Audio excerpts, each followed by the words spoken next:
Welcome to the Tech Egg. Don't get scrambled. Enjoy the video. In this video, I will explain how to replace your Nissan Rogue air filter. First, gather your tools. You will need a Phillips head screwdriver and your new air filter. Make sure your vehicle is completely off and the engine has cooled down. This ensures safety and prevents any accidental burns. Now, let's find that air filter housing.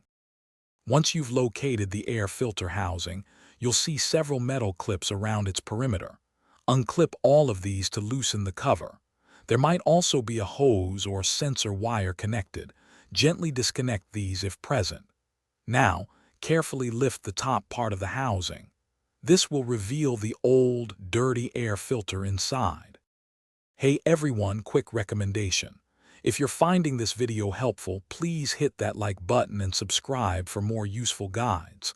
On another note, life's too short for cheap socks, right? Go darn tough with a lifetime warranty. They are amazing. You can find a link to them and other deals in the description below. Now, let's get back to the video. With the housing open, simply pull out the old air filter. Notice how dirty it is compared to your new one. Now, take your fresh air filter and place it into the housing. Make sure it sits flush and is oriented correctly. Then, carefully lower the housing cover back into place. Reattach all clips and reconnect any hoses or sensors you removed. Thanks for watching. Consider subscribing if I helped unscramble your problems.